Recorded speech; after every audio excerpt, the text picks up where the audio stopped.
What is going on, everyone? My name is Northy, and today I have one of the earliest times I have ever recorded one of these previews. Round 18 is still over a day away at the time of recording this, so realistically anything could change, but I am terrified for this week because we're getting closer and closer to the end of the season. I can't believe we're already near the end. It's ridiculous that we've gotten there this quickly, but nonetheless, we still have some time to win some prize cards this season, and I'm hoping that this week we'll have some winning teams. I'm confident in some areas, not so much in others as it usually goes, but hopefully this week we'll be able to find some winning products. But we're going to start off with star powers, as we usually like to do on the channel. Let's go ahead and check this one out. You can see here a fair few changes. Two people I think are the same from last week, and I think that's fair because we finished, what, 466th last week, so some changes needed to be made, and you can see here that definitely happened. Supreme, we had Josh Kelly last week, definitely not the right choice with a 30-point game.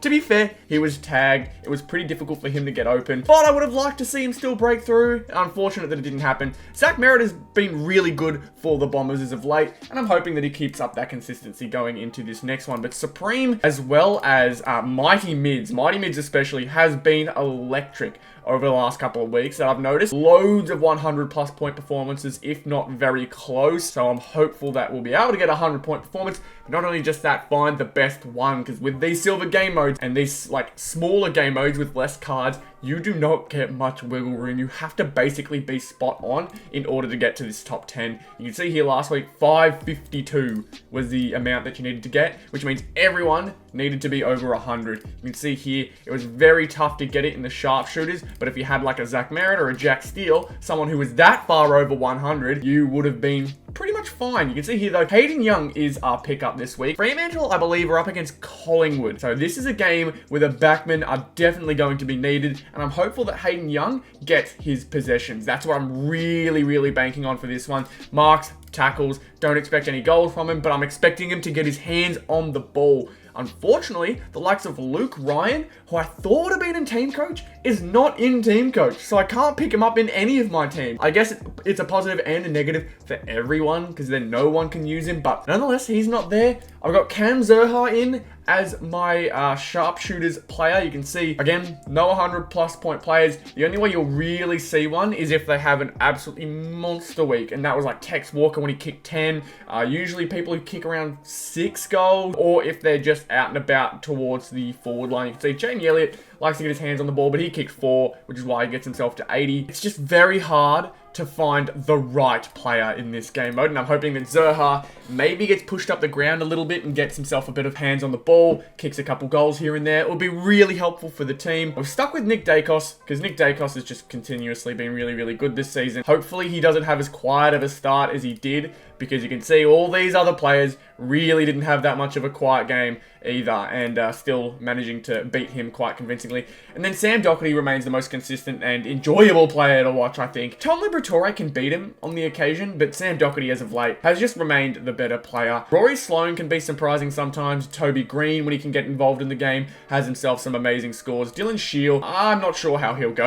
I'm really not too sure. Jeremy Cameron at the start of the season was one that everyone used to like to pick. Obviously with injury and some time away, it's not happening as much. We're going to go over to Ultra though, and this is where a few changes have been made. You can see here the only 2 changes have been made. Our sharpshooters has changed from Tex Walker to Cam Walker Silver, and my Supreme has gone from Jack McRae to Jack Steele, because Jack Steele, although they both average the same, McRae, as I've mentioned previously, this is not just a one-off thing or me trying to cover my bases to make sure that I'm not getting, too ahead of myself, but Jack McRae doesn't often get too many marks and tackles, and you can see there, he used to be a lock 30 possessions, but now you can see he averages 26, so he's not as reliable. Nearly 100 points, which is great, but it's not what you want when you're asking for 100-plus players. Jack Steele, I feel like, has the highest ceiling to potentially go off. Tim Kelly has remained consistent around the 100-point range, but if I want to make the most of my double points, I need to go big. And that's why I've gone Jack Steele. If I was smart, I would try and look for a Sam Doherty as well.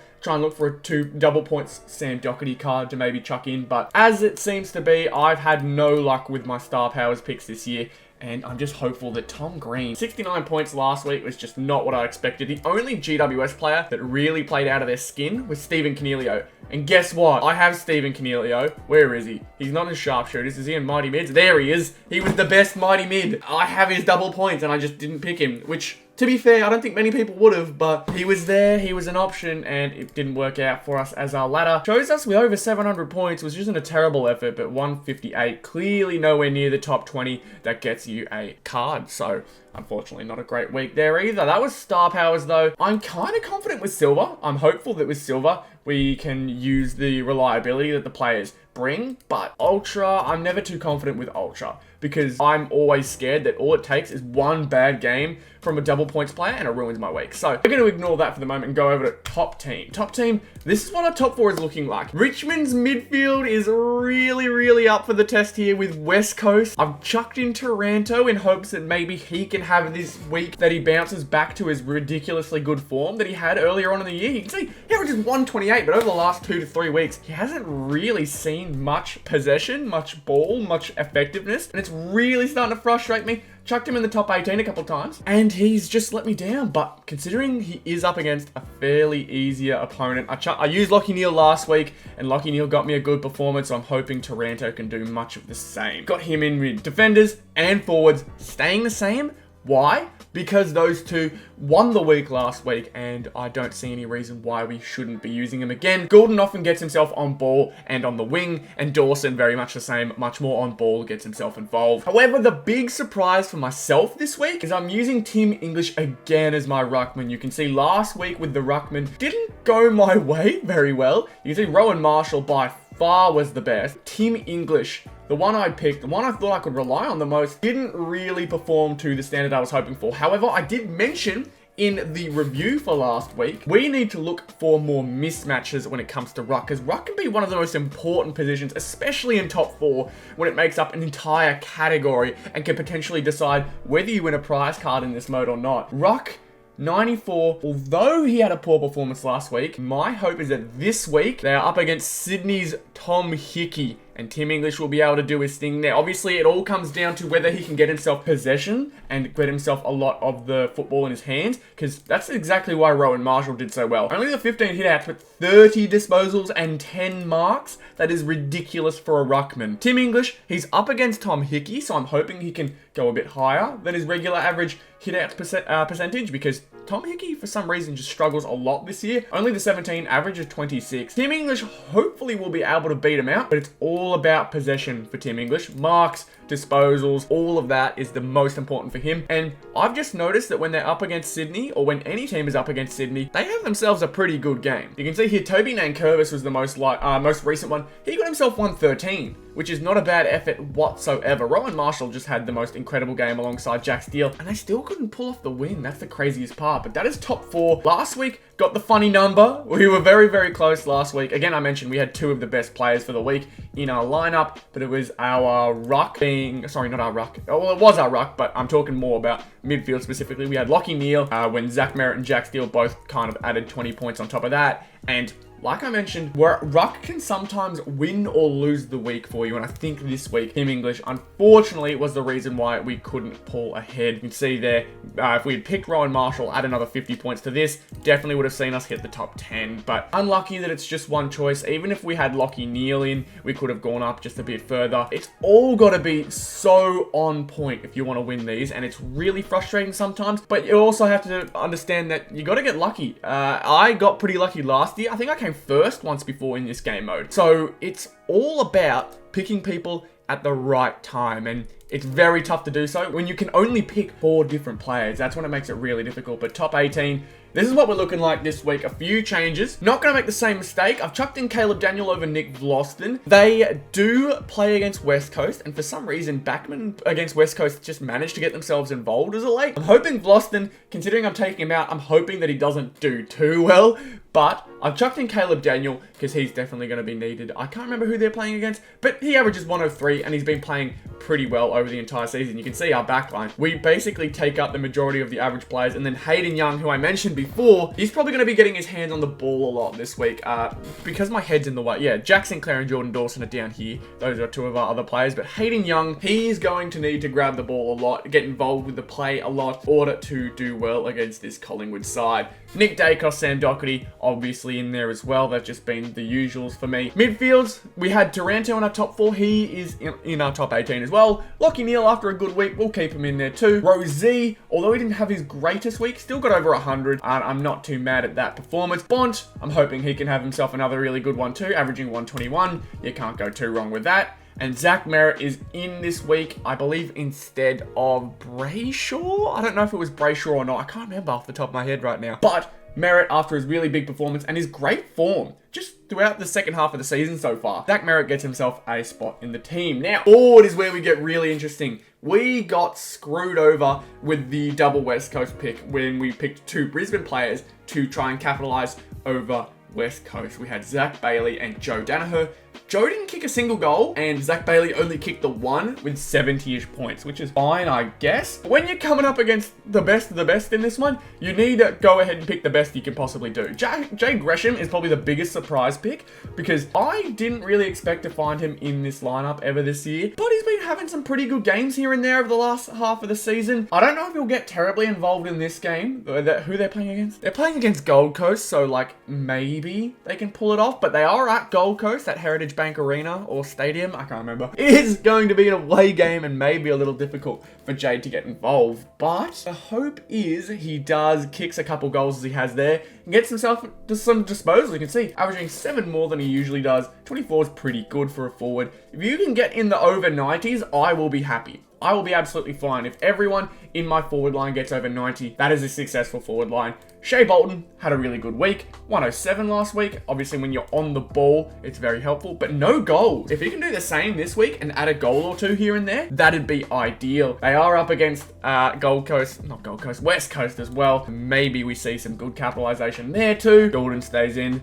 Martin stays in. Been having a really good season. Nick Martin and Errol Gordon. They occasionally have a poor game, but for the most part this season, they have been smashing it, especially Nick Martin as well. Second half of the season, Essendon have just been rolling, and you can see that with their scores as well. DeGoey goes in because he's come back from his suspension very recently, and he gets chucked in on ball every now and then, which is good, and Dylan Moore as well. I am unsure whether he is going to be playing alongside Sicily this week. I actually have no clue. If Sicily is playing this week, I'm chucking him in over Hayden Young, just as a quick heads up, because Sicily just seems to run Hawthorn's team much better when he's there. When Hawthorn don't have Sicily, they look a bit lost at times. When they have Sicily, they can pull off some big wins, some big upsets. But Dylan Moore, they are up against North Melbourne, so Dylan Moore realistically should see a lot of the ball in the forward half if he is placed in the forward line, but he can be placed on ball every now and then, so look out for that too. We got ourselves rank 117 last week, 1,760, averaging just under 100 points per player.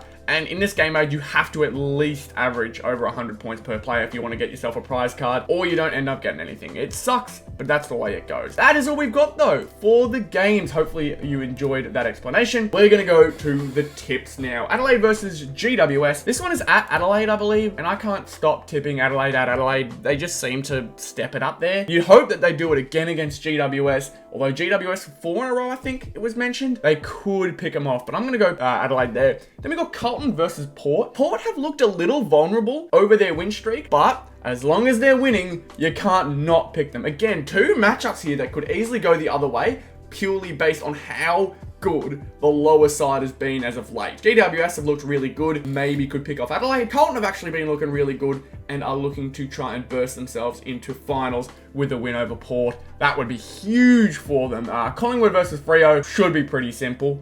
Hopefully Freo doesn't upset there. Geelong versus Essendon at Geelong. Again, form says Essendon could beat them. Do Geelong have what it takes to stay focused against them? I think they do. But I'm going to say the upset here, technically, I don't know whether it's actually classed as an upset. Just because Geelong are always usually so dominant at GMHBA, I would say that, but I'm going to go Essendon, just purely form. They're up on the ladder. Tails are up. Lots of good performers at the moment.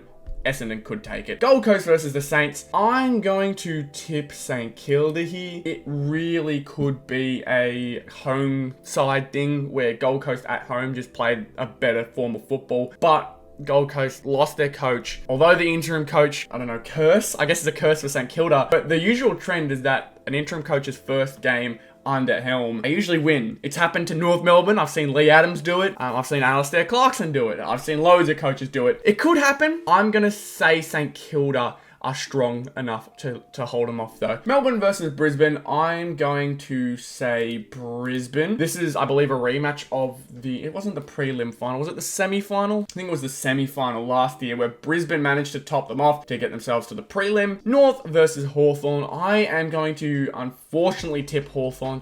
I am really low on hope with my team. I'm going to this game, but I'm going to tip Hawthorn in hopes that I'm wrong. Sydney versus the Dogs. It is at the SCG. I'm going to tip the Dogs to take it. This is purely just, I guess, my hope, because I want to see my Dogs players that are in my lineup do well. So I'm going to back them. And then West Coast versus Richmond. I just don't see a reason to tip West Coast at any point for the rest of the season, unfortunately. Probably the same for North for a lot of people, but we'll save it there. Hopefully you guys enjoyed this video though. Best of luck to all of you guys with your teams for the season. If you guys enjoyed this video and want to see more stuff like this, be sure to leave a like, subscribe to the channel if you are new. Thank you all very, very much for watching, and I will see you all in the next one. Goodbye.